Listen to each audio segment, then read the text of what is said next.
السلام عليكم ورحمة الله. ازيكم عاملين ايه؟ يا رب تكونوا بخير وبأحسن حال. وحشتونا جدا جدا من اخر فيديو.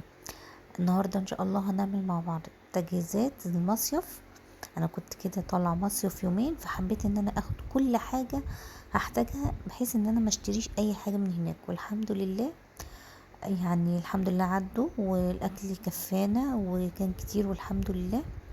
وما اشتريتش فعلا اي حاجه من هناك غير واحنا مثلا بنتفسح بالليل، ناكل ذره، ناكل ايس كريم، الحاجات دي. لكن كل الاكل الحمد لله اخدته من هنا وكفانا. فانا هوريكم دلوقتي الحاجات اللي احنا عملناها بحيث ان انتوا لو حد فيكم طالع مصيف ياخد فكره و تنفذ يعني. ويا رب يكون الفيديو يعجبكم وتاخدوا منه لو فكره صغيره. اتمنى لو بتشوفيني لاول مره، انا اختك رانيا ودي قناتي، يا ريت تشتركي وتفعلي زر الجرس علشان يوصلك كل الفيديوهات اللي انا بنزلها اول باول. يلا بينا نبدا الفيديو. اللهم صل وسلم وبارك على سيدنا محمد وعلى اله وصحبه اجمعين. اللهم افتح بيني وبين جبري ورزقي وتوفيقي فتحا مبين. في الاول كده انا كان معايا فراخ متقطعه. هو بصوا انا بحط الفراخ في الفريزر اكياس على قد عددنا. فانا طلعت كيس كان فيه 3 حتت، وطلعت كمان ناحية من الصدر برضو قطعتها على 3 حتت. تمام. عملت لهم التتبيله. جبت بصلايه وقرن فلفل وفصين توم، وحطيت وفرمتهم مع بعض. حطيت عليهم بقى البهارات اللي انت عايزاها وملح، بهارات فراخ او بهارات مشكله، فلفل، كزبره، بابريكا، جنزبيل، كل الحاجات اللي انت بتحبيها او البهارات اللي انت بتحبيها في الفراخ حطيها. ودي سنه صغيره كده من الحبان المطحون، انا بحبه وعصره ليمون. تمام. هحط برضو شويه من دبس الرمان والصويا صوص او الصويا صوص بس زي ما انت عايزه. تمام. الفراخ دي كنت عاملاها على اساس ان احنا ان شاء الله هنروح نتغدى بيها اول يوم، لان كنت هقعد يومين وراح الصبح بدري، فكنت هوصل هناك برضو الصبح. تمام. فقلت هنروح نقعد في الشقة شوية، نفطر ونرتاح ونبقى نطلع مثلا لو عايزين نطلع البحر وكده ونرجع نتغدى. فالحمد لله يعني الفراخ اكلنا منها مرتين، كانت ما شاء الله كتيرة، لان انا برضو ولادي بس اللي كنا رايحين، فما شاء الله يعني الفراخ كفتنا. وهوريكم كمان انا اخدت ايه معايا غير الفراخ وعملت ايه كمان، بس تابعوا الفيديو معايا. هنا بقى انا بحط الصويا صوص ودبس الرمان، بحب قوي في الفراخ احط شويه من دي حوالي معلقه وشويه حوالي معلقه، والخلطه دي بقلبها على بعضها كده كويس وهي لسه في الكبه، بحيث ان كل حاجه تمتزج مع بعضها. تمام. وهو دلوقتي هحطها على الفراخ. انا معوداكم ان انا مش بحب اعمل الفراخ غير لما اكون بنشفها الاول على البوتاجاز. بس الفراخ هنا انا ما كنتش هحط معاها خضار، كنت هحطها لوحدها، فمش محتاجه ان انا انشفها.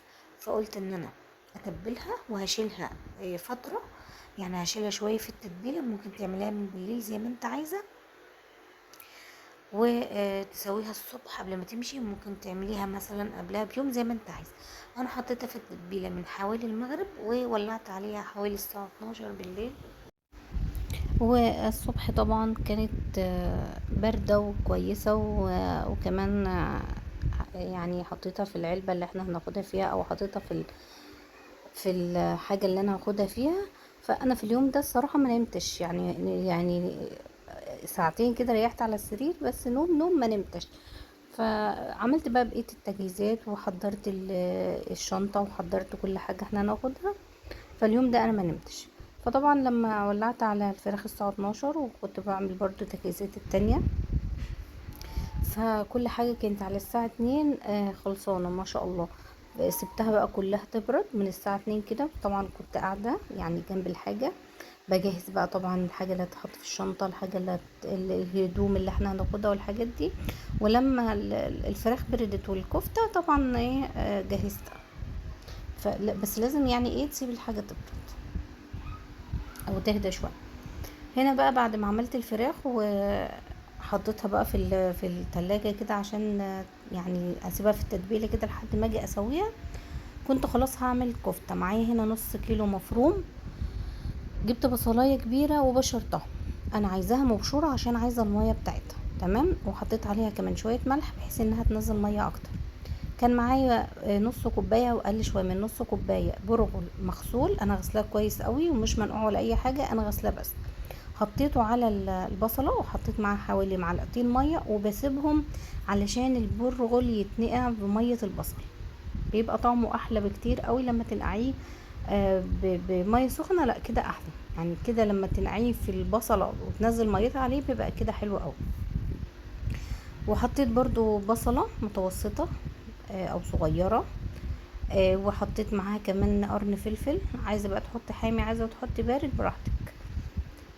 وطبعا بفرم الاول البصله، وطبعا حطيت فصين توم وبعدين بفرمهم كده فرمه، وبعد كده بحط الخضره معايا هنا كزبره خضره، بحط برضو شويه على حسب ما بتحطي بقى كتير او قليل زي ما انت عايزه. وبفرمهم بقى، بنعم البصل والحاجات دي كويس قوي الاول قبل ما احط اللحم. لازم نعمل الحاجات دي بحيث انها تبقى لما احطها على الخليط، احط الخليط ده على اللحمه يبقى ناعم جدا، ما يكونش فيه حته بصل كده، لان ساعات لما كنت بفرم البصله مع اللحمه كان بيبقى فيها حتت كبيره، وساعات ان انا بضطر ان انا اشيلها كده، يعني انقيها كده بالواحده واشيلها. فقلت لا، انا اضرب الاول الحاجات دي وبعدين اضيفها على اللحمه. بعد ما ضربت البصله والفلفل والخضره كويس قوي في الكبه ونعمتهم، ضفت كمان البرغل اللي منقوع مع البصله وضربتهم برضو ضربه كده، نعمتهم كلهم وخلطتهم كلهم مع بعض. وبعد كده ضفتها على اللحمه وبدات ان انا اقلبها كلها مع بعضها. طبعا اللحمه يعني هنا كانت يعني مجمده لسه حاجه بسيطه، مكانتش فكت قوي. وبدات ان انا بقى اضيف عليهم البهارات. اهم حاجه برضو زي ما انا قلت لكم قبل كده، اني بستخدم في كل لما اكون بعمل كفته لازم استخدم بهارات الكفته، بتديلها طعم حلو قوي قوي وتخلي يعني نكهتها ما شاء الله. بعد ما قلبت كل حاجه مع بعضها والبهارات لازم برضو احطها في الكبه تاخد وش كده تنعيم علشان تتسمك كلها مع بعضها. الوقت بقى ضربتها، اضربها طبعا على مرتين او ثلاثة علشان تتضرب كويس. وبرضو لازم نحافظ على الاجهزه بتاعتنا يا جماعه. احط بقى المتبقي بقى من الخلطه دلوقتي برضو هديله كمان فرمه كويسه قوي عشان ينعم. انت لو ما عندكيش كبه ممكن تعملي الحاجات دي كلها تبشريها وتفضلي بقى تعجني في الكفته شويه، يعني حلوين كده. يعني كان الاول لما ما كانش بيبقى فيه كبه او كده كنا بنبشر الحاجات دي ونفضل نعجن فيها لحد ما كلها تبقى حاجه واحده كده، يبقى خليط واحد، ما كانش بيبان البصل ولا اي حاجه من كتر ما انت بتعجني فيها. ما كانش بيبان اي حاجه وكانت بتخلط مع بعضها. اللي متوفر عنده كبه خير، مش متوفر اعجنيها على ايدك تمام، بس يعني اعجنيها شويه حلوين كده عشان كل حاجه تختلط ببعضها، ما يكونش فيها كتل او حتت وكده. بعد طبعا ما حطيتها بقى فرمتها، حطيتها برضو في التلاجة شويه. بعد كده بقى هبتدي ان انا اصبعها. احنا دلوقتي كنا حوالي برضو الساعه 12 بالليل. طلعت الفراخ ولعت عليها، آه حطيتها في الفرن. ودلوقتي برضو هصبع الكفتة برضو وادخلها في الفرن مع الفراخ. انا هنا هعمل صوابع كبيرة، انت عايزة بقى براحتك تعملها صوابع كبيرة صوابع صغيرة، عايزة تقليها عايزة تعملها في الفرن براحتك. انا بحط على ايدي كده زيت وببتدي ان انا آه اللهم صل على النبي، اصبع الكفتة. وهبتدي بقى ان انا اصبعها دلوقتي وبرضو احطها في الفرن مع الفراخ، علشان يعني هخدلهم في الفرن حوالي ساعة او ساعة وشوية. اكون انا برضو شفت ورايا جاهز، يعني في تجهيزات لسه عايزة تتعمل. برضو كنت عاملة رز بسمتي في الوقت اللي في الكفتة والفراخ حطيتهم في الفرن، بدأت ان انا اشتغل في الرز. عملت الرز بسمتي، عملت يعني ما شاء الله كمية تكفينا برضو ناكل فيها مرتين.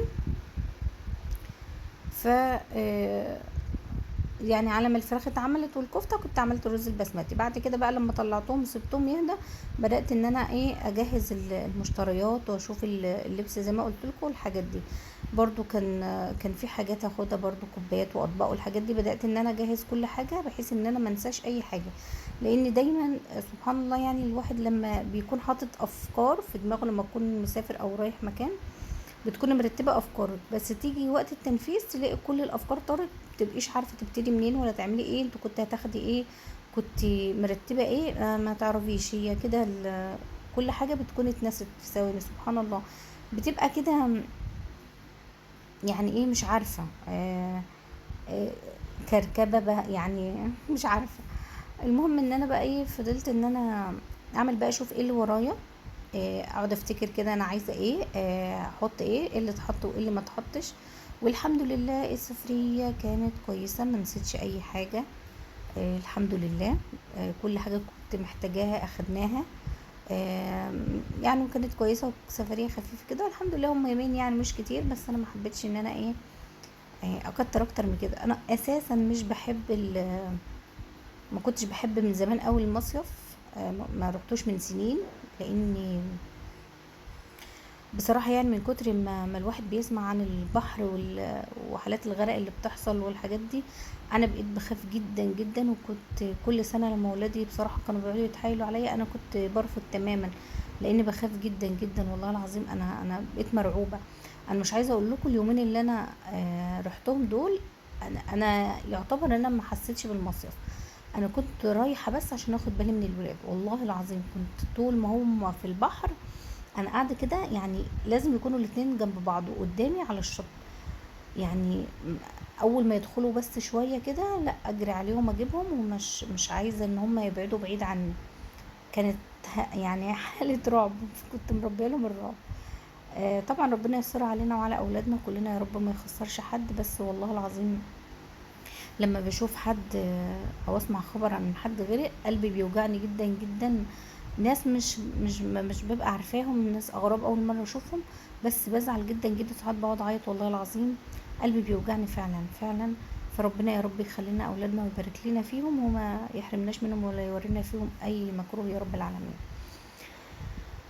عملت دلوقتي بقى الكفته، هي ما شاء الله عملت معايا الصينيه دي وصينيه كمان صغيره. ودلوقتي بقى ايه، تعالوا نشوف المشتريات اللي انا جايباها برضو للسندوتشات. لان اكتر اكل الولاد كانوا سندوتشات. بيروحوا طبعا على البحر كل ما ينزلوا الميه يطلعوا جعانين يا ماما وعايزين حاجه على البحر، فطبعا السندوتشات. وما كنتش عايزه اشتري حاجه من هناك، فجبت ربع لانشون وجبت ربع رومي. والجبنه دي كانت جبنه قديمه اللي هي البراميلي كانت عندي، فحطيت الحته دي بصراحه انا رجعت بيها يعني. الواد مش بيحبها قوي، اخدنا منها قطعه صغيره خالص. فقلت برضو اهي تبقى معانا. انا عن نفسي بحبها يعني، بحبها كلها كده وبحب افطر منها الصبح. قلت اخدها برضو مش هتخسر يعني. معايا الجبنة ومعايا الرومي ومعايا اللانشون، ربع وربع. وكمان العلبة دي كان فيها مخلل، برضو ما كترتش من المخلل، بس حطيته بس عشان ناكله جنب الرز البسمتي والفراخ وكده. وساعات برضو ابني بيحبه لما بيكون عاملين له سندوتشات وكده. جبت كمان الشيبس ده علشان السندوتشات، لان هما بيحبوا الشيبس في السندوتشات جدا جدا جدا يعني. فجبته عشان ليهم يعني، احط لهم في السندوتشات، ما كانوش هياكلوه كده ولا حاجه. جبت كمان الكايزر ده عشان واحنا رايحين لو جاعوا في الطريق او كده يفطروا بيه او ياكلوه يعني واحنا ماشيين. جبت لهم كمان البسكوت ده عشان لو حبوا ياكلوا قبل ما ننام، اعمل لهم بسكوت وشاي وكده.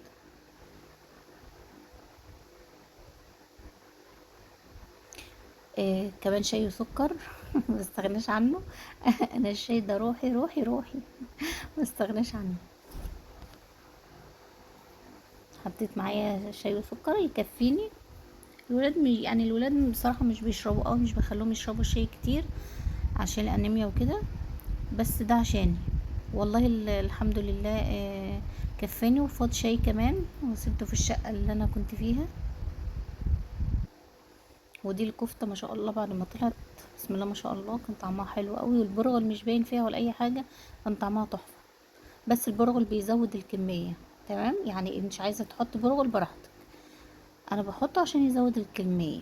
يعني احنا طالعين مصيف والولاد بيعملوا مجهود كتير في المية وفي الفسحة وكده، ودايما عايزين سندوتشات، فقلت ايه يبقى معايا ايه اكل كتير. ودي طبعا الرز ما شاء الله كفانا يعني اليومين.